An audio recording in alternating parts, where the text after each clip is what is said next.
Sunday mornings అంటే నా favourite part. ఏంటో తెలుసా? ఇలా స్లోగా బ్రేక్ఫాస్ట్ ప్రిపరేషన్ స్టార్ట్ చేస్తాం. దానికన్నా ముందు దేవుడికి దండం పెట్టేసుకుందాం.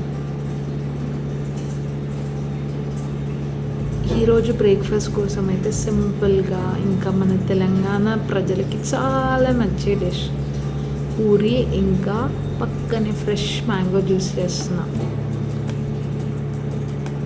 అందరూ అంటుంటారు పూరీలు గోధుమ పిండితో అంత బాగా రావు అని, కానీ గోధుమ పిండిలో మీరు ఈ చిన్నవి వేసి చూడండి, భలే పొంగుతాయి.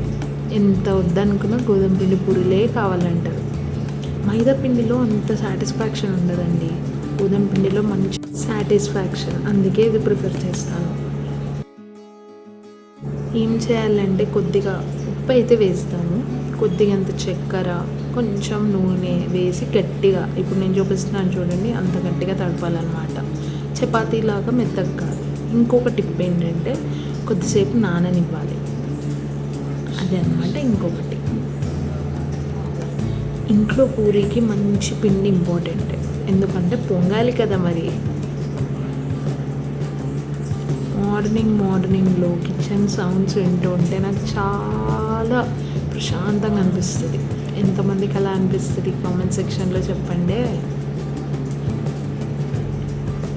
మంచిగా మామిడి పండ్లు వచ్చాయి అని బాగా రసాలు తీసేసి పిండేస్తున్నాను అనమాట. నేనైతే మిక్సీలు కట్టర్ ఏం ప్రిఫర్ చేయను, ఎక్కువ మటుకు హ్యాండ్మేడే ప్రిఫర్ చేస్తాను, ఎందుకంటే ఆ టేస్టే వేరు కదండి.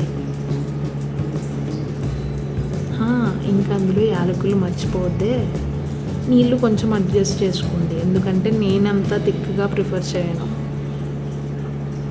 ఆ రోజు ఎందుకో మామిడి పండ్లు కొంచెం సప్పగా ఉన్నాయి, అందుకే చక్కెర ఎక్కువ పట్టింది. మీరు చూసుకొని వేసుకోండి. అంతే, అయిపోయింది మన simple home made fresh tasty mango juice ready.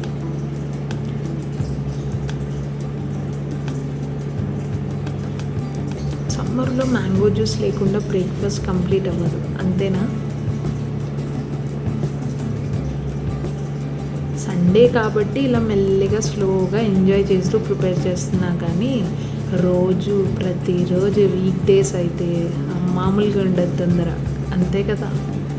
మరి అందరూ వర్కింగ్ ప్రొఫెషనల్స్ కదా, అందరికీ టైంకి పంపించాలి.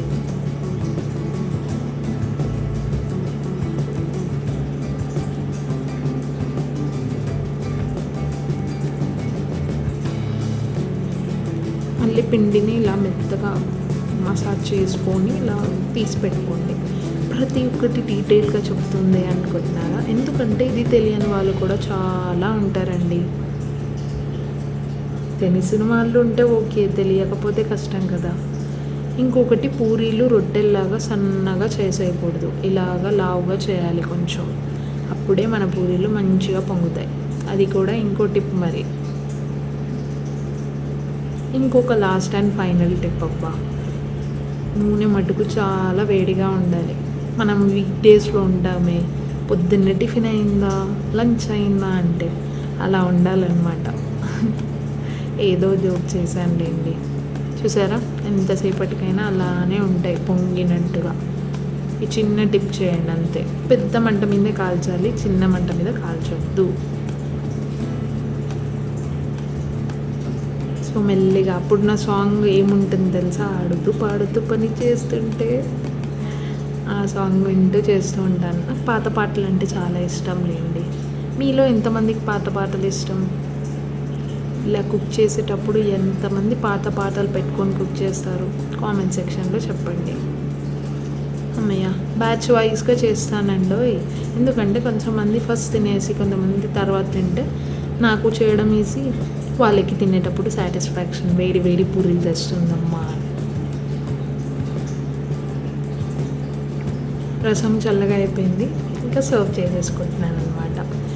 ఏదైనా దేవుడికి ఇలా అర్పించే తీసుకెళ్తాను, అదో ఫార్మాలిటీ అండి నాకు.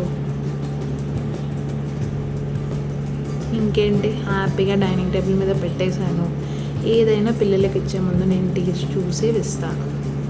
ఇంకేంటి మరి, మీరు సండే రోజు బ్రేక్ఫాస్ట్గా ఏం ప్రిఫర్ చేస్తారు కామెంట్ సెక్షన్లో చెప్పండి. మరి ఉంటాను, నెక్స్ట్ వీడియోలో కలుద్దాం.